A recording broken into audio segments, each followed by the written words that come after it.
말씀 중에는 너무나도 중요한 표현이 기록되어 있습니다. 그 말씀이 바로 21절에 기록되어 있는 아포토테라고 하는 원어로 기록되어 있는 이때로부터라는 단어입니다. 이때로부터. 특별히 이때로부터라고 하는 이 표현은 마태복음에서 지금까지는 전혀 발견되지 않았던 표현 중에 하나죠. 어떠한 의미를 가지고 있느냐? 이전까지는 전혀 비교할 수 없는 다른 차원의 새로운 전환점, 그것이 시작될 때 쓰는 단어가 바로 아포토테라고 하는 이때로부터라는 단어입니다. 그렇다면 이 특별하고 새로운 전환점을 이야기하는 이 단어가, 이 표현이 쓰여지는 그 내용은 굉장히 중요한 복음의 내용이 되겠죠. 그 내용은 어떠한 것이냐? 바로 하나님께서 반드시 이루시겠다라고 하는 하나님의 의지가 들어간 섭리의 내용이 바로 오늘 본문의 말씀입니다. 그것이 21절의 말씀이죠. 함께 다시 보겠습니다. 이때로부터 예수 그리스도께서 자기가 예루살렘에 올라가 장로들과 대제사장들과 서기관들에게, 여기서부터는 체크하십시오, 많은 고난을 받고 죽임을 당하고 제3일에 살아나야 할 것을 제자들에게 비로소 나타내셨다. 자, 그런데 오늘 본문 말씀이 사실 한국 버전, 개역개정판 버전에서는 정말로 하나님의 원래의 뜻이 담겨져 있지 않은 것을 볼 수가 있습니다. 조금 과하게 표현했고요. 더 정확하게 말씀을 드리면 그 뜻이 100% 전달이 안 됐다라고 볼 수 있죠. 그래서 오늘 우리가 보고 있는 이 한국 성경 말고 원어에 가장 가까운, 조금은 어렵지만 영어 성경을 볼 필요가 있습니다. 여러분, 이 미국에 사시니까 영어 어느 정도는 다 하시잖아요? 왜 눈빛들이 흔들리시죠? 그러니까 영어와 한국어를 같이 보시는 게 좋습니다. 그런데 특별히 오늘 같은 경우는 영어 성경이 훨씬 더 원어에 가깝습니다. 우리가 다는 아니더라도 우리가 꼭 필요한 부분만 함께 보겠습니다. 21절을 보겠습니다. 제가 전체를 읽진 않을게요. 그런데 가장 중요한 표현만 읽겠습니다. He must go and he must be. 우리나라 성경으로 본다면 발견되지 않는 표현입니다. 반드시 이루어져야 한다라는 의지가 들어가 있는 동사 must라고 하는 동사가 두 개나 발견이 되죠. 그래서 오늘 본문 말씀을 이렇게 원어에 입각해서 다시 한번 한국어로 읽어드리면 이렇게 됩니다. 예수께서 반드시 무조건 많은 고난을 받으셔야 하고, 예수께서 반드시 무조건 죽임을 당해야 하며, 예수께서 무조건 반드시 3일에 살아나야 할 것이다 라고 말씀하신 거죠. 즉 오늘 본문 말씀은 단순히 예수님께서 전하셨던 이전의 모습과는 현격하게 다른 신적인 운명, 그리고 어떤 이유와 명분으로도 피할 수 없었던 하나님의 숙명의 계획을 말씀하고 있는 겁니다. 즉 예수님의 고난과 죽음, 부활은 하나님께서 반드시 이루셔야 하는 섭리이고, 이것은 기필코 이루어져야만 하는 하나님의 원리죠. 왜냐? 그래야만 우리의 죄를 도말하시고 우리를 대속해서 십자가에서 모든 것을 다 이루실 수 있기 때문입니다. 그래서 성경 본문 21절은 이렇게 기록하고 있습니다. 그것을 예수님께서 어떻게 가르치셨다? 비로소 가르치셨다. 자, 여기 성경 가지고 계신 분들은 비로소에 크게 동감을 하십시오. 오늘 이 비로소라고 하는 이 단어도 굉장히 중요한 단어입니다. 왜냐하면 비로소라고 하는 단어는요, 영어로 표현하면 거의 어떤 단어랑 흡사할까요? Finally, 끝내는, 이런 단어랑 흡사하겠죠. 이전까지 하나 하지 않았던 일들을 기다리고 있다가 이제는 때가 되었으니까 이때부터 시작하겠다라는 의도를 가지고 있는 단어입니다. 비로소. 그런데 왜 그렇다면 이전에는 그런 일들을 가르치지 않으셨다가 오늘 본문부터 갑자기 비로소 이때부터 예수님께서는 이런 말씀을 하시는 것일까? 여러분, 여기에 여러분들이 좀 집중하실 필요가 있습니다. 이 전까지만 하더라도요, 여러분 오늘 성경을 보실 때는 우리가 모든 내용을 알고 있다라고 보지 마시고 16장까지 오늘 마태복음에 드러났던 예수님과 제자들의 대화를 생각하시면서 들으시면 돼요. 그러면 지금까지는 안 하셨던 그 말씀을 갑자기 하셨다라는 의미로 여러분들이 파악이 되실 겁니다. 그런데 왜 비로소 이때에 이렇게 말씀하실 수 있었는가? 그 이유는 바로 같은 장 16장 16절에 기록되어 있습니다. 이렇게 기록되어 있죠. 시몬 베드로가 대답하여 이르되 주는 그리스도시요 살아계신 하나님의 아들이시니이다. 자, 갑자기 조건이 갖춰진 겁니다. 이전까지는 알지 못했던, 제자들이 알지 못했던 하나님의 영역을 하나님께서 복을 주셔서 이들에게 예수님이 누구인지를 알려주신 거죠. 많은 분들이 16장 16절을 보고 베드로가 고백했다라는 것에 집중하시는 경향이 있는데, 여러분 사실 그것보다 훨씬 더 중요한 복음의 의미는요, 하나님께서 그에게 알려주셨다라고 하는 내용입니다. 하나님께서 비로소 베드로에게 알려주셨어요. 그래서 이전에는 알지 못했던 것을 깨닫게 된 거죠. 무엇을? 예수님이 누구인지를 깨닫게 됩니다. 주는 그리스도시요 살아계신 하나님의 아들이라는 사실을 말이죠. 그렇게 알게 되었으니까 예수님께서 때가 되었다라고 말씀하시는 거예요. 이제 하나님께서 너희들에게 알려주셨으니까 그렇다면 하나님의 아들 그리스도 구원자 메시아 그 존재가 무엇을 하게 될 것인지 너희들에게 알려주겠다 비로소라고 말씀하시면서 뭘 말씀하신다고요? 반드시 무조건 많은 고난을 당해야 하겠다. 반드시 무조건 죽음을 당해야 하겠다. 반드시 무조건 3일에 일어나야 할 것이다 라고 알려주시는 겁니다. 그 내용에 반응하는 내용, 베드로의 반응이 22절에 기록되어 있습니다. 그런데 이렇게 기록하고 있습니다. 베드로가 예수를 붙들고 항변하여 이르되, 여기서 붙들고의 동그라미, 항변하여 동그라미, 주여 그리 마옵소서, 이 일이 결코 죽게 미치지 아니하리이다. 뭔가 분위기가 좀 다르지 않습니까?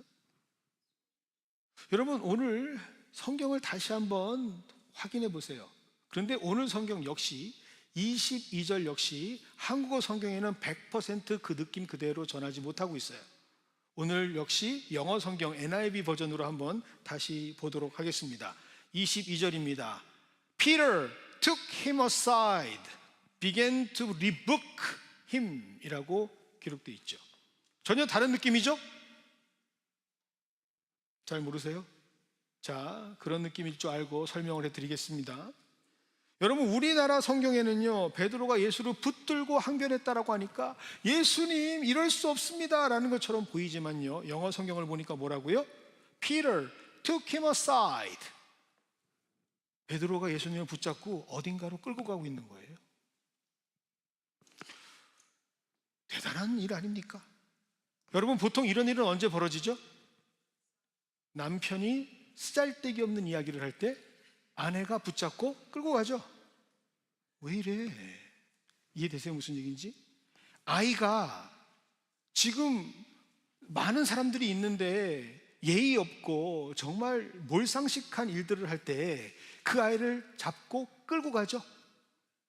이게 바로 take aside라는 뜻입니다. 근데 지금 누가 그러고 있다고요? 베드로가 그를 잡고 끌고 가고 있습니다. 누구를? 예수님을. 얼마나 지금 이 상황이 어처구니 없는 상황인가. 여러분 10분 양보해서 베드로가 정말 예수님을 배려해서 예수님 제자들 앞에서 그럴 수는 없으니 그래 예수님을 배려하는 모습으로 예수님 이쪽으로 잠깐 오시지요 라고 갔다라고 칩시다. 그래도 뒤에 있는 단어 때문에 이건 이해가 안 돼요. 뒤에 있는 단어 때문에 문제가 심각해요. 왜냐고? 리부크라는 단어가 쓰여져 있기 때문입니다. 여러분, 여기 리부크라고 하는 단어는 어떤 단어인 줄 아십니까? 뜻이 어떤 단어인 줄 아세요? 우리나라 말로 하면 꾸짖다라는 단어예요. 여러분, 어떻게 사람이 예수님을 꾸짖습니까? 어떻게 제자가 스승을 꾸짖습니까? 여러분, 이 리부크, 우리나라 성경에는 항변이라고 되어 있지만, 그래서 그 의미가 제대로 안 살지만, 성경 원어에 보면요, 이 리부크라는 단어는 언제 쓰이느냐, 주로 잘못된 행동이라든지 죄를 지적할 때 교정, 바꾸는 것을 목적으로 해서 하나님께서 사용하시는 단어가 바로 이 리부크라는 단어입니다. 제가 짧게만 좀 알려드릴까요? 언제 제일 먼저 쓰여졌는가? 창세기 3장입니다. 보통 우리가 지금 성경을 다 읽고 있으니까 창세기 3장이면 무슨 내용인지 아시겠죠? 무슨 내용이죠? 웅야웅야 하지 마시고요. 예수님께서 분명히 그들의 말씀 어김을 보고 죄를 꾸짖으실 때 처음 쓰시는 말이 바로 리부크라는 단어입니다. 신약에서는 딱 하나만 보면 돼요. 신약에서는 어떤 단어가 나오느냐, 마가복음 4장 35절에서 41절에 풍랑이 막 넘실넘실 일러올 때 예수님께서 풍랑을 잔잔케 하실 때 쓰던 단어가 뭘까요? 리부크, 꾸짖다. 즉 신이 피조 세계에 명령을 하실 때, 교정을 하실 때, 판단을 하시면서 새롭게 세우실 때 쓰시는 신적 용어가 바로 이 리부크라고 하는 단어예요. 꾸짖다. 그런데 이 단어를 지금 누가 쓰고 있어요? 베드로가 예수님께 쓰고 있습니다. 이게 가능한가? 그런데 오늘 22절에 보면 그것만 기록되어 있는 게 아니에요. 영어 단어를 보면 또 똑같은 단어가 등장을 합니다. 벌써 슬라이드에 나왔으니까 뭐라고 되어 있죠? 제가 한번 그 마음을 담아서 읽어볼까요? Never! 주님, 결코 안 됩니다. Never! 주님, 그 일이 결코 일어나서는 안 됩니다. 여러분 한번 생각해 보세요. 21절만 하더라도 지금 반드시 일어나야 할 일이라고 하나님께서 말씀하셨잖아요. 예수님께서 말씀하셨잖아요.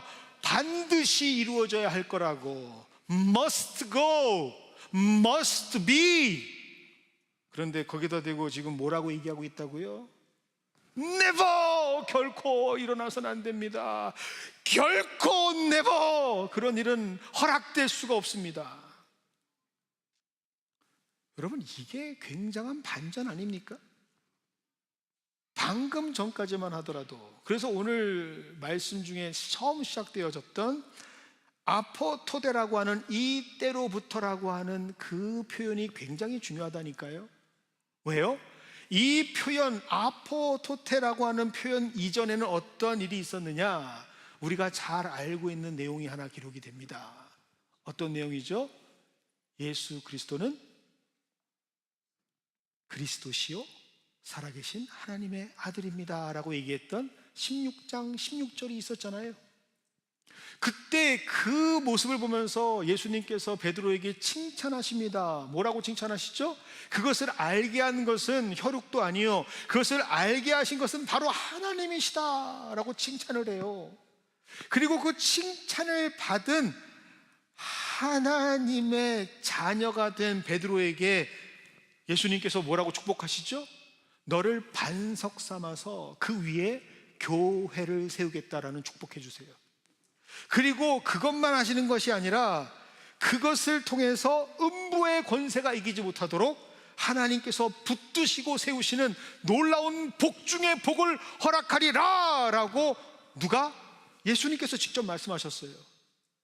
그러니 베드로는 뭘까요? 하나님의 놀라우신 역사 가운데에 바짝 엎드려 주의 일들을 감당하기에 합당했던 디딤돌이었어요.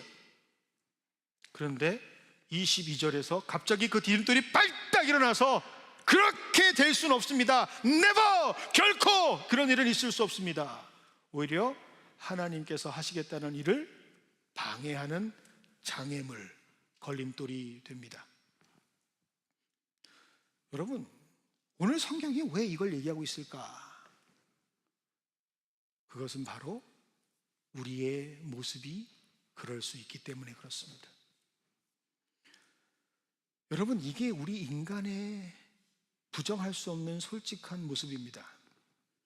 인간은요, 하나님께서 복을 주실 때 그 복을 누리면서 기쁨으로 감당할 수 있는 존재이기도 하지만 동시에 하나님의 뜻을 기꺼이 가로막고 하나님 앞에 발딱 서서 하나님의 장애물이 될 수 있는 것도 인간이라고 하는 사실을 꼭 깨달으시는 저와 여러분이 되기를 원합니다. 왜 이렇게 될까? 어떻게 하다가 이렇게 됐을까? 많은 성경학자들이 이렇게 급격하게 변화된 베드로의 이유를 찾으려고 연구를 해봤더니 그 이유 중에 하나가 뭐냐? 베드로가 가지고 있었던 잘못된 구원자에 대한 이해였어요. 잘못된 메시아론이 그에게 있었습니다. 지금까지 그가 알고 있었던 메시아, 지금까지 그가 배웠던 수많은 성전에서 많은 레위인들과 대제사장에게 배웠던 의심하지 않는 한치의 오차도 없이 자기 마음속에 가지고 있었던 메시아 그리스도로는 무엇이었냐면 승리하는 트라이엄프, 모든 것들을 이기시고 완전한 승리자로 오시는 그리스도 메시아라고 생각을 했습니다. 그래서 지금 예수님께서 말씀하시는 십자가에서 고난을 당해야 하고 죽어야 한다라는 말을 들을 때 너무 생소하기도 하고 부딪히는 거예요. 아니, 그럴 리가 없는데, 지금까지 배웠던 내 그리스도로는 그게 아닌데 라고 부딪히는 겁니다. 사실 이것은 베드로의 잘못이라고 하기에는 좀 무리가 있습니다. 왜냐하면 베드로도 평생 동안 그러한 일을 배운 적이 없어요. 그런 것들을 들어본 적이 없어요. 그러니 당연히 갈등할 수밖에 없겠죠. 조금 더 저희가 학문적으로 좀 접근해 보면 그 당시에 유대교를 연구할 수 있는 어떠한 문서에서도 이러한 하나님의 그리스도론이 나온 적이 없어요. 메시아에 대한 설명이 기록된 적이 없어요. 쿰람의 어떤 문서에도 마찬가지고 유대 묵시 문학에도 마찬가지고 심지어 성경 밖에 있는 위경에서도 찾아볼 수 없는 게 바로 오늘 예수님이 말씀하신 비로소 반드시 예수께서 십자가에 돌아가셔야 하고 고난받으셔야 하고 죽으셔야 하고 다시 살아나셔야 한다라는 복음입니다. 그러니 당연히 고통 속에서 갈등할 수밖에 없죠. 사실 따지고 보면 베드로만 그런 게 아니에요. 그 자리에 있었던 모든 제자들도 동일하게 적용이 됩니다. 그들에게 있어서는 구원자가 수치스러운 죄인이 지는 십자가를 지고 올라간다는 게 용납이 안 되는 거예요. 말이 안 되는 거예요. 어느 정도냐? 고린도전서 1장 23절은 이렇게 기록하고 있습니다. 우리는 십자가에 못 박힌 그리스도를 전하나 유대인들에게는 꺼리는 것이요 이방인들에게는 미련한 것이다 라고 할 정도로 그건 정말 있을 수 없는 일이고 말도 안 되는 일인 거예요. 구원자 메시아가 어떻게 십자가에서 죽습니까? 구원자면 일어나서 승리자가 돼서 전복시켜버려야지, 완전히 판을 뒤바꿔버려야지. 그러니 당연한 베드로는 당연히 그것을 거부하고 이해가 안 됩니다. 굳이 따져보면, 잘못을 따져보면 그 잘못은 누구에게 있죠?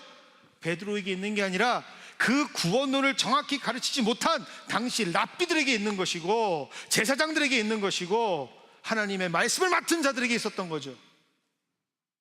그런데 그럼에도 불구하고 물론 베드로가 그런 가스라이팅을 당해서 피해를 입은 피해자라고 얘기할 수 있어도 한 가지 함정이 여기에 있습니다.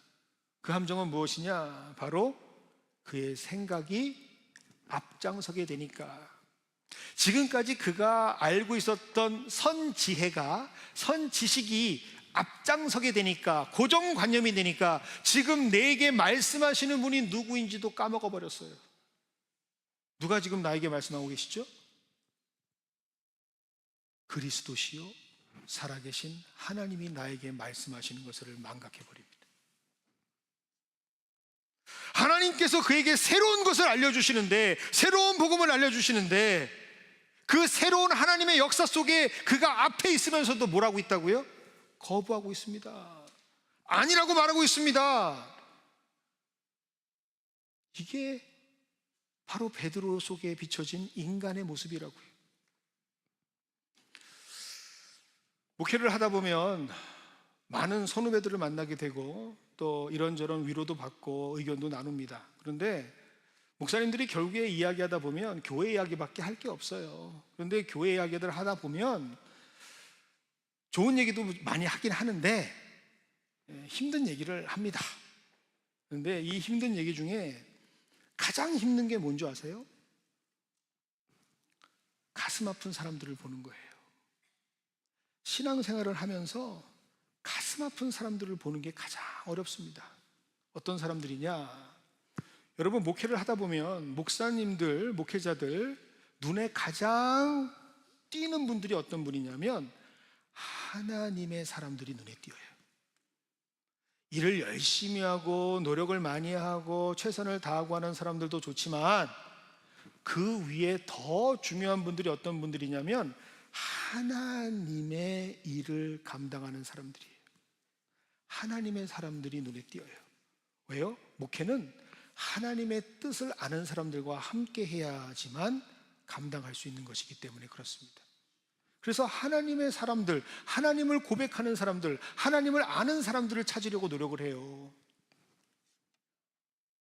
당연히 그것을 볼 수밖에 없죠. 그것을 집중할 수밖에 없죠. 그리고 하나님께서는 그것 때문에 질서 가운데에 그걸 보여주세요. 이 사람이 하나님의 사람이다라는 것을. 하나님께서 그들과 함께 하시는 역사를 보여주시고 하나님이 그들의 삶 속에 개입되는 것을 보여주세요. 그래서 그걸 보고 나서 정말 좋은 분이구나, 정말 하나님께서 동역자로 세우셨구나, 정말 이런 사람이 없어, 이렇게 하나님께서 깨닫게 하시는 분이 있다니 감사하면서 그를 하나님 앞에 세웁니다. 그런데 문제는 뭔지 아세요? 꼭 그렇게 은혜를 입은 사람들이 하나님께서 하나님이 누구이시는지를 알려주음을 입은 사람들이 제일 먼저 하나님의 뜻에 거부를 해요. 마치 오늘 베드로처럼 말이죠. 이상하게도요, 하나님 뜻에 격렬하게 반대를 합니다. 이상하게 하나님의 뜻인 줄을 알 것 같은데 오히려 심히 결코 이루어질 수 없다라고 방해를 해요. 오늘 베드로처럼 말이죠.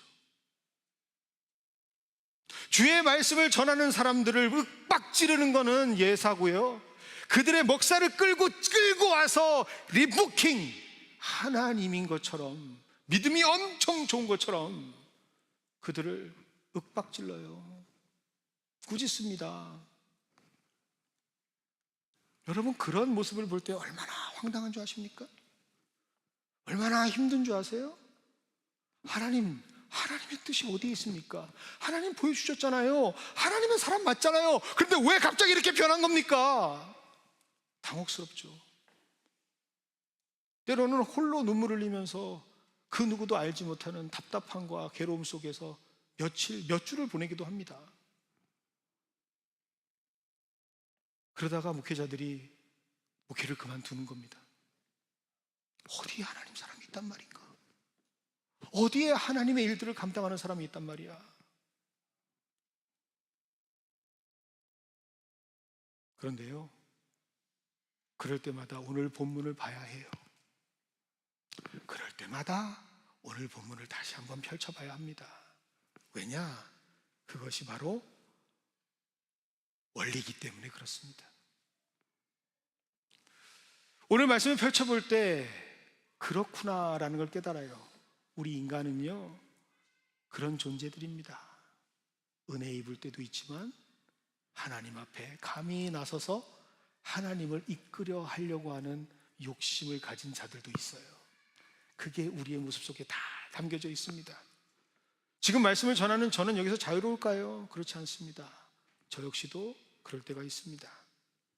그러니 거기에서 우리의 원래의 모습을 발견하고 그럼에도 불구하고 하나님께서는 어떻게 이끌어 가시는가를 발견해야 하죠. 그것이 바로 무엇이냐? 오늘 말씀에 기록되어 있는 사람의 일을 생각하지 말고 하나님의 일을 생각하라 라고 하는 말씀입니다. 그래서 그 말씀 붙들고 권고하는 거예요. 그 말씀 붙들고 부탁드리는 거예요.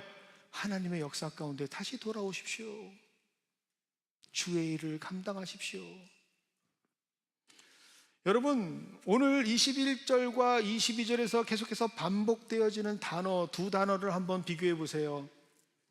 결단코라고 하는 단어 22절에 기록되어 있죠. 결코. 그런데 하나님께서 말씀하신 must, 반드시라고 하는 단어는 21절에 먼저 기록되어 있습니다.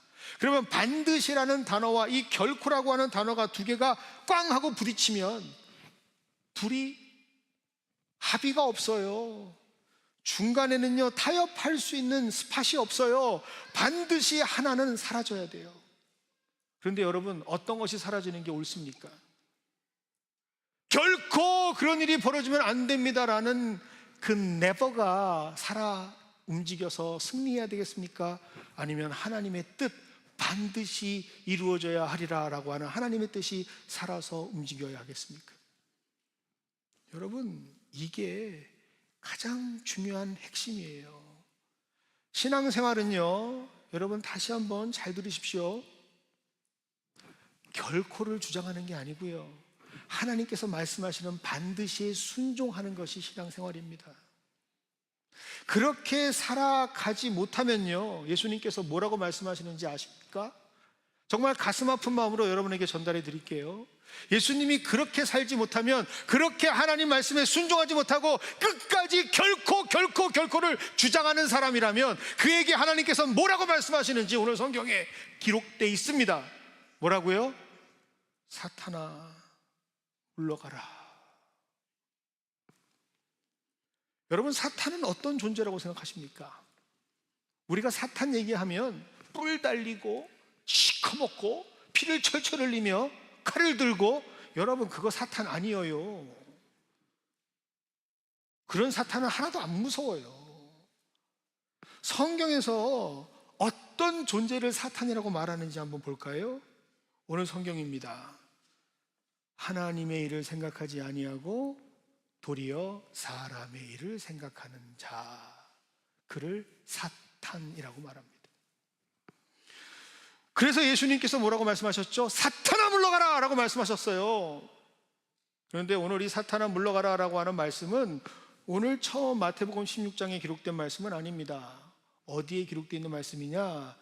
사탄이 실제로 예수님을 금식하시는 가운데 40일 동안 힘들어하시는 예수님께 나타나서 시험할 때 예수님께서 그를 쫓아내실 때 쓰셨던 말씀이 바로 사탄아 물러가라는 말씀이에요. 그런데 그때 한번 생각해 보세요. 사탄이 예수님께 요구했던 모든 시험은요, 예수님 입장으로 본다면 너무나 쉬운 거였어요. 어렵지 않아요. 첫 번째 하나만 말씀을 드릴게요. 제일 먼저 사탄이 예수님께 시험했던 내용이 뭐죠? 금식하고 굶주려 있는 예수님께 이 돌들을 떡으로 바꾸어라 라고 하는 거잖아요. 예수님께서 그거 힘드셨을까요? 그 돌 떡 만드는 거 힘드셨을까요? 그냥 딱 한마디만, 이 소리가 안 나네요, 하셨으면은 바로 바뀌지 않았을까요? 안진뱅이도 일으키시고 죽은 자도 살리시고 풍랑도 잔잔케 하시는 예수님께서 뭐 그 까이 거 못 하시겠어요? 그런데 예수님 안 하십니다. 왜 안 하시는 줄 아세요? 여러분 이것도 집중하세요.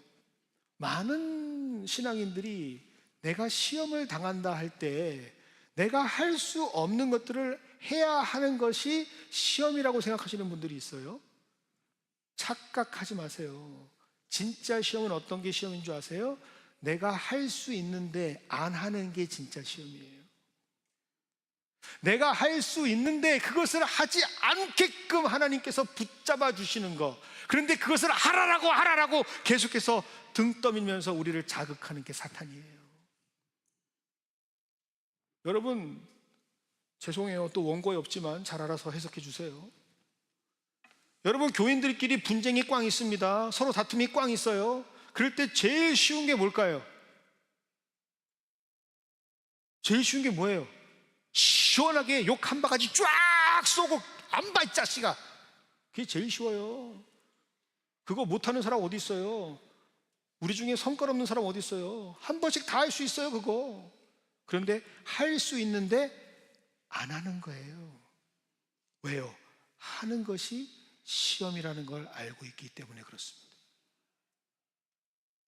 아유, 나 이거 치사해서 안 해. 그냥 다 때려쳐버려. 제일 쉬워요. 기브업. 그런데 안 합니다. 왜요? 그것이 하나님의 뜻을 거스르는 것을 알고 있기 때문에 그래요. 여러분, 사탄이 예수님에게 유혹하는 게 뭔지 아십니까?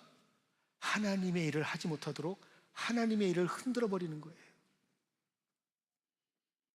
예수님이 오신 목적이 무엇인지, 모든 사람의 죄를 위해서 대속물로 오신 예수님이 철저하게 모든 사람이 아닌 자기 자신만을 위해 볼 수 있도록, 자기 자신만을 위한 특별한 개인주의적 사람이 되도록 그렇게 지금 사탄을 흔드는 거예요. 그런데 예수님은 넘어가지 않으시죠. 왜요? 그렇게 하는 것이 나에게는 유익이 있을지 모르나 그것이 하나님의 일을 흔들어 버리는 것인 걸 아시기 때문입니다. 여러분, 신앙은 이렇게 살아가는 겁니다. 철저하게 여기서부터 진정한 신앙자인지 아닌지가 나누어지는 거예요.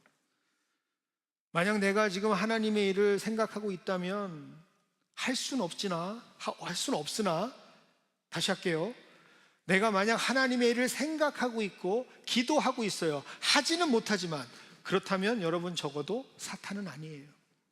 그런데 내가 하나님의 일을 저 뒤에 내팽개치고 내 자존심이 먼저고 내 감정이 먼저고 내가 생각하는 대로 해야 되는 게 먼저고 내 모든 계획이 먼저라면 그것은 사탄이 하는 짓이에요. 하나님의 일을 생각하지 않으니까. 그래서 교회에서 가장 민감하게 표현되어야 할, 고려돼야 할 표현이 뭔지 아세요? 인간적으로라고 하는 표현이에요.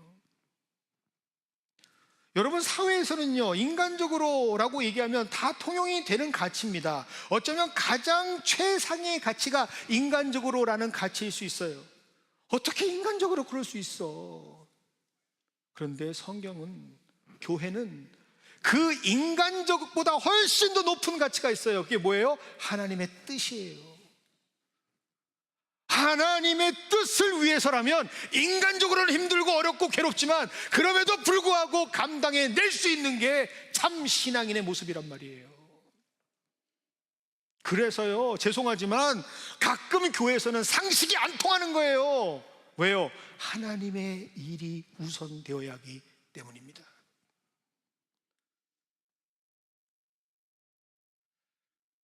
그런데 그걸 못 참고 계속해서 인간적인 생각만 하시는 분들이 있다면 빨리 돌아서셔야죠. 여러분, 하나님의 뜻이라면 이해가 되지 않아도, 수용이 되지 않아도 감당해낼 수 있는 사람이 진짜 하나님의 사람들입니다. 그러한 사람들이 어떤 길을 가느냐? 십자가의 길을 갈 수가 있습니다. 그것이 바로 오늘 24절 말씀을 통해서 예수님께서 우리에게 말씀하신 이유죠.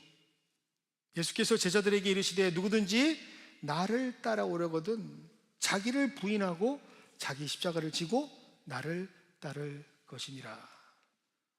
여러분, 말이 나온 김에 좀 하겠습니다. 십자가를 지고 따라간다라는 게 가능하다고 생각하십니까? 여러분이 하나님 뜻을 위해서 내 모든 불평과 손해를 감내하고 나를 부인하면서 십자가를 즐겁게 진다라는 것이 가능하다고 생각하십니까? 불가능해요. 가능하다라고 하는 사람은 다시 한번 하나님 앞에 서 보셔야 됩니다. 어떻게 그게 가능해요? 과연 누가 이 세상의 즐거움으로 세상 십자가, 나의 십자가, 예수의 십자가를 지고 예수님을 따라갈 수 있겠습니까? impossible, 불가능합니다. 여러분, 십자가는요, 누가 질 수 있느냐? 하나님께서 억지로 지운 자만이 지을 수가 있어요. 다시 말씀드릴게요. 십자가는 누구만 질 수 있다고요? 하나님께서 십자가를 억지로 지워 놓은 사람만 십자가를 지을 수 있습니다. 그래서 이 내용이 예수님께서 골고다 언덕을 올라가실 때 등장하는 구레네 시몬 이야기가 삽입되어져 있는 이유입니다. 여러분, 은혜로 진다고요? 은혜가 충만해야 된다고요? 일정 부분은 이해가 되고 동의를 합니다. 하지만 은혜로만 안 돼요. 여러분, 은혜로만 따진다면 여러분, 그때 예수님께서 잡히시던 날밤 있었던 제자들을 한번 생각해 보세요. 예수님께서 그의 발을 다 닦아주셨고요, 예수님께서 직접 떡과 살을 찢으시면서 피를 나누어주면서, 잔을 나누어주면서 내가 너희를 향한 내 사랑이라 말씀하셨고 새 언약이라고 말씀하셨어요. 그들이 모든 그 은혜의 자리에 다 있었어요. 그런데 십자가 자리에는 그들이 한 사람도 없었어요. 은혜로만 가능하다고요? 성경 제대로 보고 좀 말씀하세요. 아니에요. 은혜 플러스 강권적인 하나님의 섭리하심 없이는 십자가 질 수 없어요. 그런데 저 구레네, 당시 북아프리카 저 애굽 너머 리비아에 있던 그 사람이 그냥 구경하러 따라왔다가 갑자기 덜컥 붙잡혀서 십자가를 지는 겁니다. 그렇게 하나님의 일방적인 섭리 가운데 십자가를 지고 그 길을 예수님과 보폭을 맞추어 앞서지도 않고 뒤서지도 않으면서 함께 가는 그 길, 그게 바로 임마누엘, 주님이 나와 함께 하십니다 라는 고백 속에 갈 수 있는 십자가의 길입니다. 그 길을 가는 사람이 결국에는 하나님께서 어떻게 하신다고요? 내가 부인하는 게 아니고요, 하나님께서 그에게 능력 주시고 하나님께서 그를 바꾸셔서 내 입속에서 차마 내 생각으로는, 내 결정으로는 할 수 없었던 자기 부인이 나오게 하시고 자기 손해가 감당되게 하시고 철저히 내 삶까지도 하나님께 드리면서 하나님만 사랑하는 사람으로 바꾸어내시는 하나님의 은총 가운데 세워지는 사람들이 어떤 사람들이다? 십자가의 길을 갈 수 있는 사람들이다 라고 말씀하시는 거예요. 이번 청빙에 후보로 되신 분들이 전화를 주셨습니다. 그런데 하나같이 말씀하시는 게 똑같은 말씀이에요. 목사님, 제가 자격이 없어요. 제가 능력이 없어요. 당연하죠. 능력에서 뽑은 거 아니에요. 자격돼서 뽑은 거 아니에요. 하나님께서 강권적으로 십자가를 지으신 거예요. 그게 하나님의 은혜의 시작이고 하나님의 일하심의 시작입니다. 여러분, 그걸 발견하시는 저와 여러분이 되기를 원합니다. 그래서 그 길은요, 함부로 누구나 갈 수 있는 길이 아니에요. 좁은 길이에요. 생명으로 가는 길이에요. 그런데 그 길 끝에는 무엇이 있다고요? 25절에 이렇게 기록되어 있습니다. 누구든지 나를 위하여 목숨을 잃으면 찾으리라. 죽음처럼 보이는 그 길이지만 그 길 끝가운데는 뭐가 있다고요? 생명이 있고 하나님께서 세우시는 하나님 나라의 구원의 역사가 이루어질 줄 믿습니다.